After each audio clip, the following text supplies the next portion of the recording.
Seguimos ahora con la presentación de la doctora Judith Domínguez titulada Gestión de los servicios de agua y saneamiento durante la pandemia de COVID-19 en las zonas urbanas y rurales de México.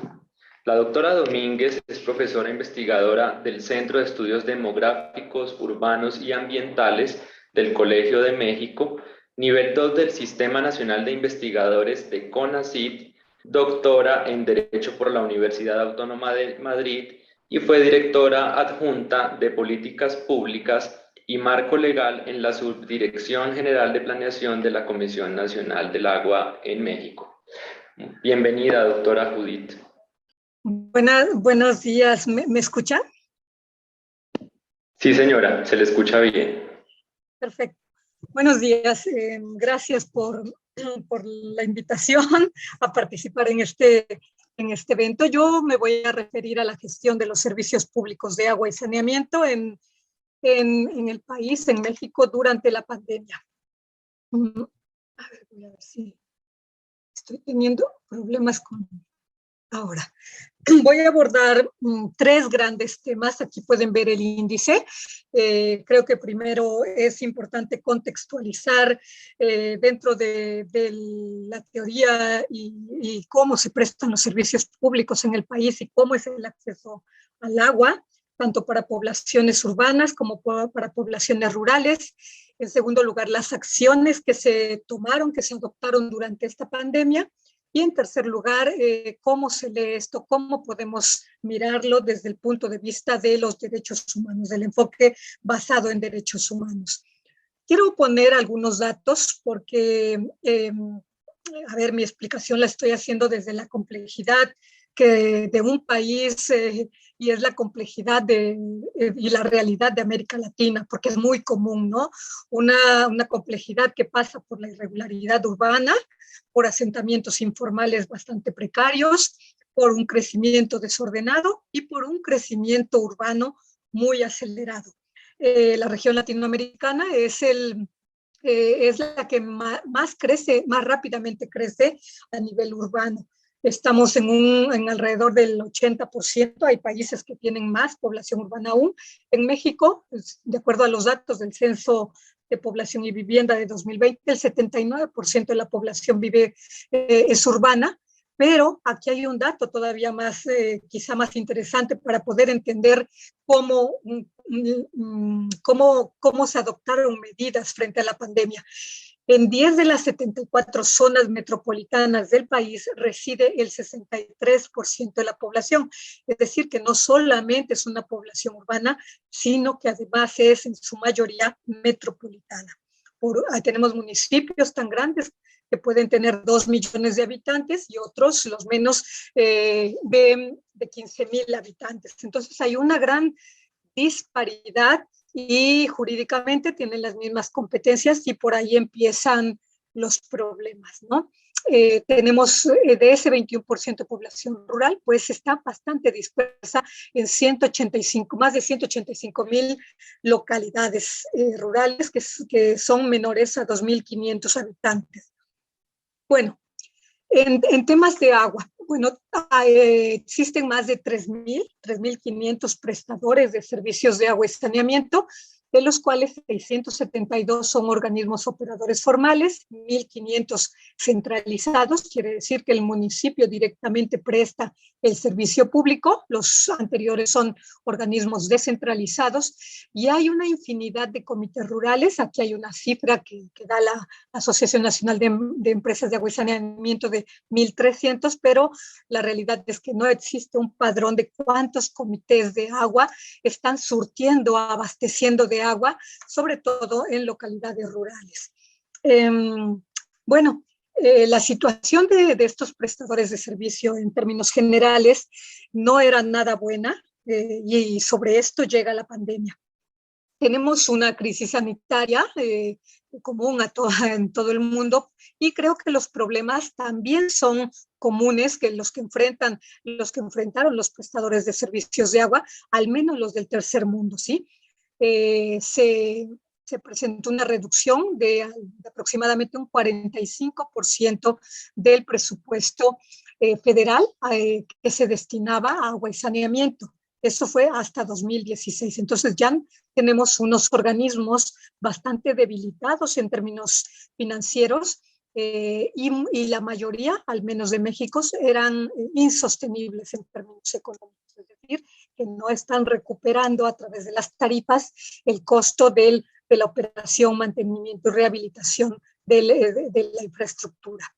Las pérdidas de agua son de hasta el 60% de lo que se inyecta en la red, con lo cual no solo es una pérdida de agua, sino que solamente se está cobrando, en el mejor de los casos, que se cobrará todo, del 40% del agua en promedio. Entonces las tarifas medias no son suficientes. Hay algunos, por supuesto, pero son muy contados y son organismos operadores fuertes, sobre todo de zonas metropolitanas o ciudades grandes, que estos sí recuperan y que se trabajan en números negros. Pero de esos 3.500 podríamos decir que solamente serían 100, y esos son muchos, y el resto 3.400 y no es que más, están operando en números rojos, o sea, no están recuperando a través de la tarifa el costo de los servicios públicos. Las aguas residuales, solo el 30% de las municipales reciben tratamiento, y aquí hay un hecho muy importante que vino digamos, casi a crucificar a los organismos operadores, ¿no? En 2018, con la reforma eléctrica, con la reforma energética que tuvo el país, se reformó la ley de energía eléctrica y los organismos operadores de agua pasaron a ser usuarios industriales, con lo cual se elevó el costo de la tarifa de electricidad que tenían que pagar, y esto es una presión todavía mucho mayor, hasta el 60% de sus ingresos es lo que se paga en tarifas eléctricas. Entonces, estamos en los datos de viviendas con disponibilidad de agua entubada, y aquí podemos ya empezar a pensar por qué fue tan problemático, por qué fuimos uno de los países, el tercer país con más muertes por COVID, no solo por la política de salud que se adoptó, sino también por la falta de agua cercana, ya no digo dentro de la vivienda, cercana a la vivienda. De acuerdo a los datos de 2020, solo el 77% tenían agua entubada dentro de la vivienda y 78% drenaje conectado. Pero si nosotros tomamos los estándares del ODS 6, del Objetivo de Desarrollo Sostenible relativo al agua, este 77% se reduce porque está hablando de agua segura y de servicios mejorados, y entonces solo el 58% de la población del país tiene agua continua todos los días del año. Entonces es poco más de la mitad de la población. Y el saneamiento básico no ha sido un tema importante en la agenda. ¿Cuáles son los impactos en este contexto ya debilitado en términos institucionales y financieros de los organismos operadores? Bueno, aumentó el consumo de la red, como en todo el mundo, hasta en un 20%, se redujo el pago de los usuarios hasta en un 50%, y estaba latente siempre la amenaza constante del corte de la energía eléctrica que haría la Comisión Federal de Electricidad a estos organismos operadores por no pagar. De hecho, tuvo que intervenir la Comisión Nacional del Agua para darles una moratoria.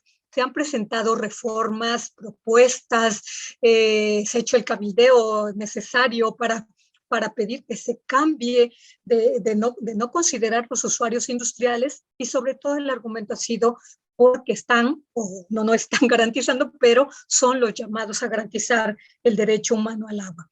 Y entonces, como corresponsables, la Comisión Federal de Electricidad tendría que modificar positivamente para darles un trato positivo a estos, para considerarlos otro tipo de usuarios, públicos, urbanos, pero no industriales, porque la tarifa se triplica, la tarifa eléctrica. Entonces, además, hubo una reducción del personal en condiciones de laborar, obviamente, porque eran considerados población vulnerable, ¿no? Mayores de edad, con enfermedades, pues estos estaban dispensados de ir a trabajar físicamente, no así todos. Recordemos aquí que si hay un personal que poco llamó la atención, aparte de los de salud que tenían que estar laborando, eran los de los organismos operadores, los que surtían agua y los que recogían la basura. ¿Qué vemos ante qué panorama nos encontramos con esto? La visibilidad se hizo visible, algo que ya sabe todo mundo, ¿no? Pero que no tienen capacidades institucionales ni financieras, los municipios, y se visibilizó también que no estaban preparados, bueno, nadie estaba preparado, pero no tenían programas, ¿no? Programas operativos anuales para hacer frente en este caso, a riesgos, ¿no? A los riesgos, y también se visibilizó la extrema desigualdad que este país tiene, ¿no? Entre zonas rurales y urbanas, entre zonas centrales y la periferia. Y se adoptaron medidas emergentes, ¿no? Ante esta situación.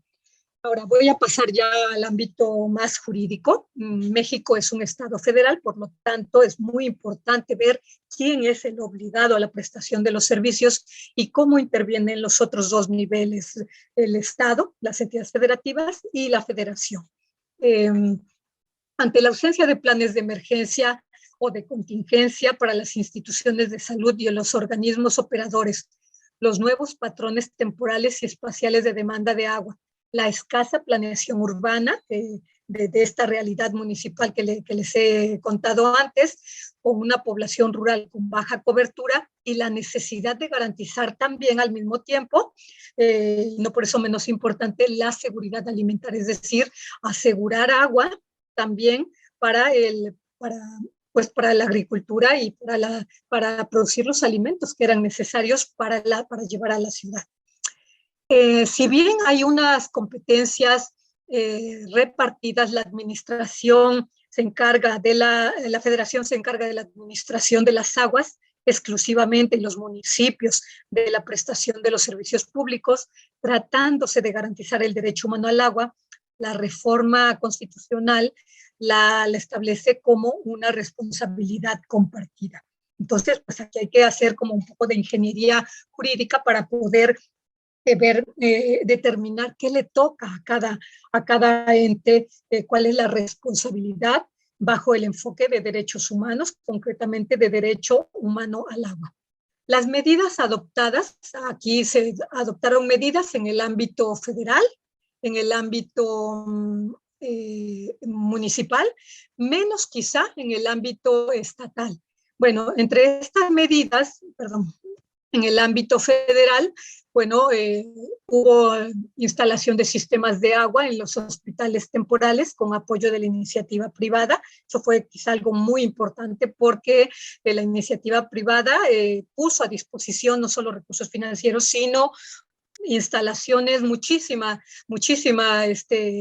tinacos para almacenar agua, la garantía del abasto también de agua en todos los hospitales estuvo a cargo de la federación, y la información sobre el pronóstico climático, porque pues recordemos que en 2 años hay una temporada en América o en Latinoamérica de varios meses de huracanes, y para nosotros es de mayo a noviembre, casi siempre de huracanes y lluvias intensas, con lo cual el pronóstico climático era muy importante, sobre todo para los hospitales ambulatorios.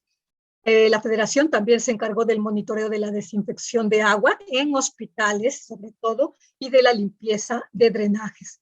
Otras medidas ya en el país fueron la dotación de agua a través de otros medios, pensando en que solo el 76% tenía agua dentro de la vivienda.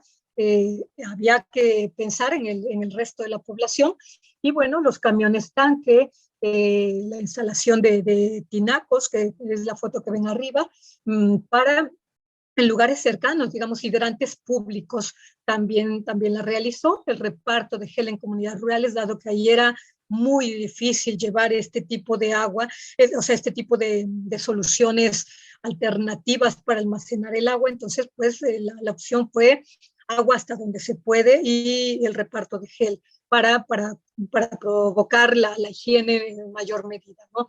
Una estrategia digital de agua también, sobre todo para la información sobre los riesgos asociados al agua, ¿no? Lavado de manos, la higiene, también sobre qué es y qué no era riesgo, ¿no? en términos de COVID. Subsidios emergentes para desinfección de agua, eso fue muy importante porque no todas las plantas potabilizadoras estaban funcionando, el monitoreo de los puntos de abastecimiento de agua, la supervisión de la desinfección del agua en el Valle de México, el centro o el Valle de México, que son 24 millones de personas, era relativa, una preocupación central, ¿no? Porque aquí era donde más casos de COVID se presentaron siempre durante los 2 años y por eso era la atención especial a esta zona metropolitana. Y la reparación de 20 pozos del Valle de México, porque en su mayoría se abastece de agua subterránea y estos pozos están altamente sobreexplotados, pero bueno, tenían que seguir sacándose agua de estos, ¿no?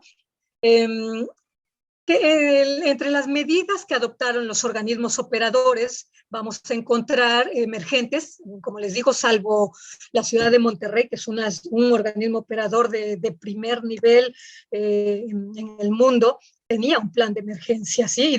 Y otro de contingencia para riesgos, incluidos los sanitarios. Pero el resto, ¿no? Entonces fueron acciones emergentes adoptadas por los organismos operadores, como cuáles. Como no cortar el agua por falta de pago, hubo un consenso de que no se suspendería, no se puede por derecho humano al agua, pero la legislación lo permite, estatal, si no pagas 2 meses consecutivos, que pasó, pues hubo una moratoria para no cortar el agua por falta de pago. Se incrementó el residual de cloro en el agua potable a la salida de las plantas potabilizadoras del país fijas o móviles en esta cantidad que era la recomendada por la OMS. Se garantizó la calidad de agua que se suministraba en las zonas de cobertura cumpliendo con las normas de salud. Y dotar de agua a través de carros tanque a colonias sin acceso formal o continuo y el monitoreo del agua en las plantas de tratamiento para ver la presencia de virus. Obviamente no en todos, esto fue en la Ciudad de México, Monterrey, los organismos operadores grandes y fuertes los que realizaron este monitoreo, aunque los datos internacionales decían que no había presencia, ¿no? Que no era riesgoso si había presencia, más bien. Ahora, ¿cómo debemos ver o cómo se vio, cómo se analizó esta situación de acceso al agua, de dotación al agua a zonas urbanas y rurales en el país? Bueno, desde la perspectiva del enfoque de derechos humanos. Era garantizarlo, ¿no? A través, y obviamente sin cobrar, y menos aún cuando no era un servicio formal. Como bajo las directrices, y aquí voy a referirme a la normativa internacional, porque si bien nosotros lo tenemos reconocido en la Constitución, no se ha desarrollado la ley reglamentaria. Ya vamos retrasados 10 años en no expedir esa ley que nos diga quién, cómo y con qué alcance se garantiza el derecho humano al agua y con qué dinero. Entonces, los parámetros internacionales son importantes ante esta ausencia legal en el país. Las directrices esenciales para incorporar la perspectiva de derechos humanos en la atención a la pandemia por COVID-19 de la ONU, bueno, que se refería a 5 aspectos: los efectos de los estados de alarma y de excepción, que en nuestro caso nunca se dio, pero sí los otros: deber de proteger especialmente a poblaciones vulnerables, mujeres, discapacitados, indígenas, privados de la libertad. Y aquí voy a hacer una especial referencia a las poblaciones migrantes, especialmente el sur de México, porque pues México es el paso obligado para Centroamérica, sobre todo, pero para toda Latinoamérica, inclusive para otros países. Era increíble ver africanos, asiáticos en el sur de México, en Chiapas, llegando por esa frontera para cruzar el país y llegar a México, ¿no? Y las condiciones de hacinamiento que estaban llamaron muchísimo la atención porque eran centros de contagio. No supimos, no hay datos ciertos de cuánta gente se contagió aquí, pero bueno, los datos eran, al menos las fotografías de hacinamiento y falta de agua, agua potable, ya no me refiero a para bañarse o para el saneamiento, fueron muy importantes. El derecho a la información, eso sí creo que se dio en todo el país, continuamente, todos los días, y garantizar los derechos DEFCA, especialmente el derecho a la salud. Otro documento internacional importante que es de obligado cumplimiento para el país es las resoluciones de la Comisión o de la Corte Interamericana de Derechos Humanos. Esta es de la Corte, de la Comisión Interamericana de Derechos Humanos sobre pandemia y la pandemia en las Américas.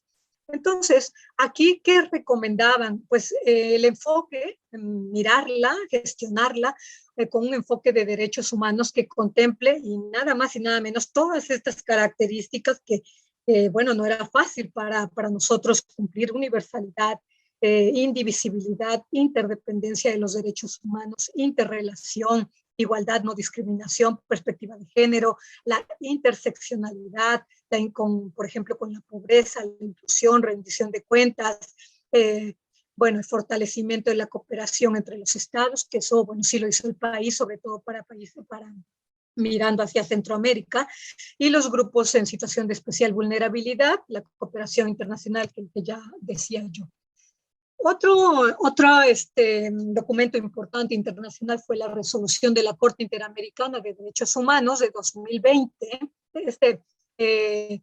de adopción de medidas urgentes, y esto es para prisiones. Se resolvió, bueno, sí, se resolvió en el caso, en un caso contra Panamá, pero para nosotros, como decía yo, es de obligado cumplimiento en el caso de que nos situáramos en una situación similar, ¿no? La falta de ventilación, graves carencias en higiene, incluida la falta de duchas, cantidades insuficientes de letrinas y poco acceso a elementos de aseo personal, insuficiente acceso a agua potable y provisión de alimentos en los centros de alojamiento de personas migrantes. La resolución dijo que sí se acreditaban los requisitos de extrema gravedad, urgencia e irreparabilidad del daño, pues se configuraron prima facie y por lo tanto se ordenó a Panamá que adopte medidas urgentes de protección para la salud, vida e integridad de las personas. Esto tuvo efectos en el país, que se empezaron a adoptar también ese tipo de medidas. Finalmente, para concluir, y eso también es algo que pasó desapercibido, fue la exposición al riesgo y la seguridad de los trabajadores. Generalmente el foco era a las enfermeras, a los médicos, pero aquí estaban otros tratando precisamente directamente, o los que decía yo, los que recogen de manera informal la basura, ¿no? Estaban en contacto directo con el agua, con los residuos. Entonces, pero aquí bien tenemos una ley del trabajo como en todos los países. Aquí hay, además, yo me sorprendí de encontrar una amplia normativa internacional aplicable a las situaciones de pandemia. Solamente estoy mencionando la recomendación sobre el empleo y el trabajo decente para la paz y la resiliencia, convenio sobre los trabajadores con responsabilidades familiares que tenían que ausentarse si un familiar estaba enfermo, y sobre todo las mujeres, el convenio sobre seguridad y salud de los trabajadores y sobre la discriminación tratándose del empleo y la ocupación. Las conclusiones que yo puedo mostrar ahora en esta presentación, pues la primera, y es el origen: no se ha desarrollado la legislación reglamentaria del artículo 4 constitucional sobre derecho humano al agua, sobre corresponsabilidad, con lo cual, pues otra vez tuvo que hacerse en el momento, digamos, qué le toca a cada quien. La federación, por tener más capacidades, pues es la que más acciones hizo, pero constitucionalmente eran los municipios los que tenían que haber adoptado sobre todo esas medidas por el tema de servicios públicos. Se evidenció que no se contaba con un plan de contingencia ante estos riesgos sanitarios o biológicos. Se adoptaron planes emergentes. En su mayoría fueron medidas administrativas y financieras. Se visibilizaron los problemas institucionales de los municipios y sus organismos operadores. Se visibilizó la extrema desigualdad en el acceso al agua entre centro y periferia, entre zonas urbanas y áreas rurales. Y existe un problema de origen que es jurídico. y son las atribuciones constitucionales a los municipios que no pueden cumplir. La reforma que se dio en 1985 para darles a los municipios las muchas obligaciones, entre ellas prestar de forma exclusiva los servicios públicos, todo el ciclo urbano del agua, simplemente no se pueden cumplir porque, bueno, los datos ya los di, pero porque es una diversidad municipal, ¿no? Tenemos municipios con 2 millones de habitantes y municipios con 15,000, y todos están obligados a cumplir lo mismo. Entonces, por ahí está el origen y hay voces de municipalistas que proponen revisar esas facultades otorgadas a los municipios que no van a poder cumplir, a menos que haya un fortalecimiento de capacidades, sobre todo un traspaso de financiero importante, que eso tampoco se va a dar. Bueno, yo concluyo aquí y quedo aquí a disposición por si hay alguna pregunta o duda. Muchas gracias. Gracias a usted, doctora Domínguez, por su presentación y su disposición en este evento.